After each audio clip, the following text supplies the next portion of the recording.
एक बहुत कंजूस आदमी था। वो गंगा जी नहाने सिर्फ इसलिए नहीं जाता था कि कहीं पंडित जी कुछ मांग न ले। एक बार गांव के सब लोगों ने मिलकर कहा, सुनो, माघ का महीना चल रहा है, सब लोग नहाने जा रहे हैं, तुम भी प्रयागराज चले जाओ, एक डुबकी तो लगाओ, सारी जिंदगी तुम गंगा नहीं नहाए। सबने जिद की तो पत्नी ने भी कहा जाओ, तो वह चुपके से गया। पहले उसने देखा कि कहाँ ज्यादा भीड़ है और कहाँ बिल्कुल नहीं।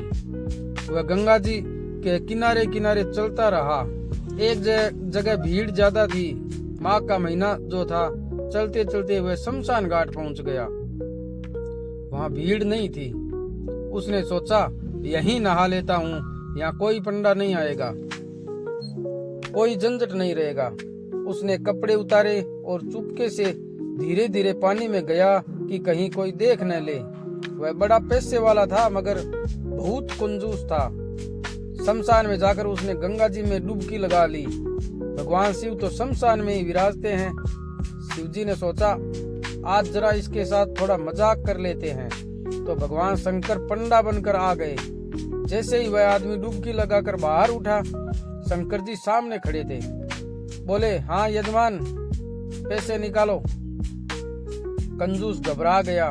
अरे तुम कहाँ से आ गए? शंकर जी बोले, हमारा यहाँ ठेका है, जो भी यहाँ नहाने आता है उससे हम वसूली करते हैं, चलो ले आओ जो भी देना है। कंजूस बोला, अरे मैं तो इसलिए शमशान में नहाने आया था कि कुछ देना न पड़े। शंकर जी बोले, ना ना, यहाँ तो देना ही पड़ता है, यहाँ से बचकर कोई नहीं जाता। अच्छा बताओ कितना दोगे? कंजूस बोला, 1 पैसा दूंगा। शंकर जी बोले, चलो मैं 1 पैसे से ही खुश हूँ, लाओ। कंजूस बोला, अभी नहीं है, उधार है, 1 पैसा दूंगा, वह भी उधार। शंकर जी बोले, ठीक है, तो फिर अपना पता लिखवाओ। शंकर जी ने रजिस्टर में सब नोट किया, कहाँ के हो, कौन सी गली, कौन सा मकान नंबर। कंजूस ने सब बता दिया। शंकर जी ने पूछा, मोबाइल नंबर? कंजूस बोला, मोबाइल रखते ही नहीं हूँ। यह भी एक उधारी का बहाना था उसका। वह घर चला गया और जैसे ही घर पहुंचा, शंकर जी दरवाजे पर खड़े थे। हाँ यजमान जी, 1 पैसा निकालो। दरवाजा कंजूस की पत्नी ने खोला था। शंकर जी बोले, फलाने जी है, उनसे कहना हमारा 1 पैसा उधार है, दे दो। पत्नी गई। क्यों जी, कोई 1 पैसा लेने आया है, आपने क्या लिया? कंजूस बोला, अरे लिया दिया कुछ नहीं, नहाया था उसका 1 पैसा है, सुनो कह दो कि घर पर नहीं हूँ। पत्नी जाकर बोली, महाराज जी वो तो घर पर नहीं है। शंकर जी बोले, अच्छा अभी तो तुम कह रहे हो कि वो घर पे है, चलो कोई बात नहीं, जब तक नहीं आते तब तक तुमने जो बनाया है वो ही दे दो, हम खा लेंगे, इंतजार कर लेंगे। पत्नी घबरा गई, हे भगवान, ये तो खाना भी खाएगा। भागकर पति के पास गई। क्यों जी, 1 पैसा नहीं दोगे तो ये खाना भी खाने को बोल रहा है। पति बोला, अच्छा एक काम करो, कह दो कि पति की तबीयत खराब है। पत्नी बोली, महाराज जी इनके पति की तबीयत खराब है। शंकर जी, अच्छा तबीयत खराब है, हम तो वैद भी हैं, ले आओ देख लेते हैं। पत्नी ने वापस आकर कहा, कह रहा है इलाज कर देगा, वो वैद है। पति बोला, इलाज? पता नहीं क्या करेगा इलाज, 1 पैसा तो लेगा ही, इसका इलाज का अलग से मत बुलाना, अच्छा कह दो कि हम मर गए हैं। पत्नी बोले, ये घोर पाप है, अभी आप जिंदा हो। पति बोला, ठहरो, मैं लेट जाता हूँ, सांस बंद कर लूंगा। वो सचमुच लेट गया और बोला, जाकर रोते हुए बोलना कि मर गए।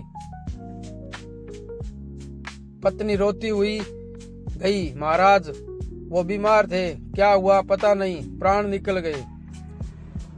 शंकर जी बोले, अच्छा मर गए, तुम अकेली हो, कौन उठाएगा? मैं गांव वालों को बुलाता हूँ। उन्होंने पूरा गांव बुला लिया। सुनो सुनो, यजमान जी मर गए हैं। सारा गांव इकट्ठा हो गया। पत्नी बीच बीच में डरते हुए देख लेती, अरे अभी है कि गया। गांव वाले बोले, चलो देर न करो, अर्थी उठाओ। पति लेटा रहा, सांस रोके हुए। पत्नी बोली, नहीं नहीं, ये मरे नहीं है। गांव वाले बोले, दुख में ऐसी बातें निकल जाती हैं, स्वीकार करो मर गए। वह मन में पति से कहती, क्यों जी, बोल दो कि नहीं मरे। पर वह बोलता नहीं था। उसे डर था कि कहीं एक पैसा न देना पड़ जाए। अब गांव वाले उसे शमशान ले गए। पत्नी परेशान हो गई, हे भगवान, कहीं सचमुच न जला दे। शमशान में चिता जलाई गई। उसे चिता पर रखा गया, फिर भी वह नहीं बोला कि मैं जिंदा हूँ। तब शंकर जी बोले, यजमान जी, अब आग लगाने के समय है, अब भी नहीं बोलोगे? फिर भी नहीं बोला। तब शंकर जी मुस्कुराए, वाह, किसी के भांग धतूरे से मैं प्रसन्न होता हूँ, आज मैं तेरी कंजूसी से प्रसन्न हो गया हूँ। बोल, क्या वरदान चाहिए? कंजूस तुरंत उठ बैठा, देना ही है तो कुछ मत दो, बस मेरा एक पैसा माफ कर दो। शंकर जी बोले, जा, छोड़ दिया, माफ किया। कंजूस अपने घर चला गया। तभी से शंकर जी को भोला भंडारी कहने लगे, क्योंकि वे एक कंजूस पर भी प्रसन्न हो गए थे। धन्यवाद दोस्तों। अगर ये कहानी आपको पसंद आई है तो प्लीज एक लाइक कर देना, चैनल को सब्सक्राइब कर देना और हो सके तो एक कमेंट कर देना। जय भोले शंकर, हर हर महादेव शंभू।